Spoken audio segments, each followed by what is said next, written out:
recent years, Lombok Mandalika, which is where the must-see Kuta Beach area of Lombok is situated. Terkait Mandalika diharapkan menjadi epicentrum kebangkitan pariwisata di NTB, saya sepakat.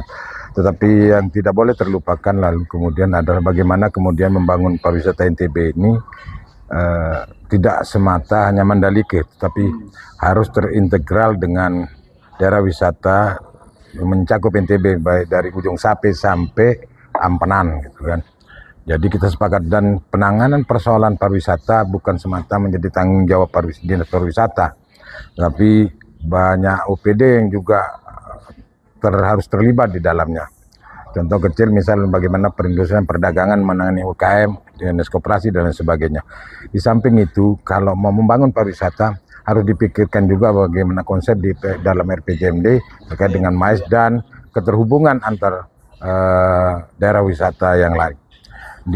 Diharapkan juga faktor-faktor pendukung lainnya, misalnya fasilitas umum dan lain sebagainya juga harus diperhatikan terkait dengan keterhubungan antara tujuan wisata yang satu dengan yang lain. Jadi pekerjaan besar ini tidak bisa dibebankan hanya kepada dinas pariwisata, tetapi menjadi tanggung jawab bersama. Hanya saja bagaimana fungsi koordinasi, tidak bisa, memang koordinasi memang selalu menjadi persoalan, mudah diucapkan tapi agak berat dilaksanakan.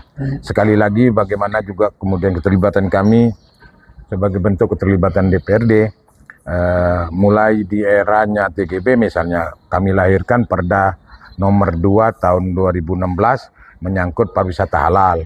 Lalu kemudian yang terbaru adalah bagaimana kepariwisataan dengan Perda terbaru yaitu Perda nomor 3 tahun 2025. Pelibatan karipan lokal, ketersediaan sarana prasarana, pariwisata berkelanjutan dan lain sebagainya. Jadi sekali lagi, membangun pariwisata bukan ansih menjadi tanggung jawab sektoral, tetapi harus terintegral antar instansi yang ada di.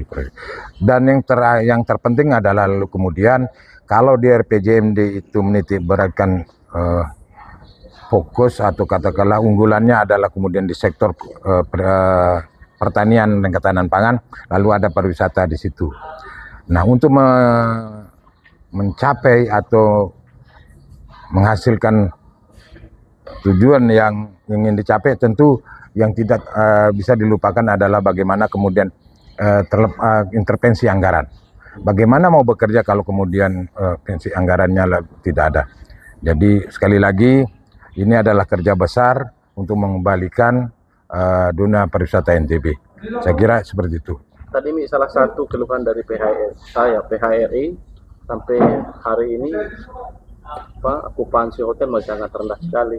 Salah satu faktornya katanya kurang sosialisasi. Mungkin baik. Keluhan itu saya kira sudah beberapa kali kita bahas. Kalau masih kurang, tapi yang penting diingat, boleh kemudian menaikkan harga tiket, tapi jangan terlampau tinggi. Wajar dinaikkan, tetapi persoalan selama ini kan menjelang event MotoGP biasanya hotel itu harganya selangit. Saya kira itu juga harus menjadi perhatian dan kepedulian kita bersama. Boleh menaikkan harga hotel, tapi jangan terlampau tinggi, bahkan terlampau mencekik. Saya kira itu menjadi persoalan kita selama ini.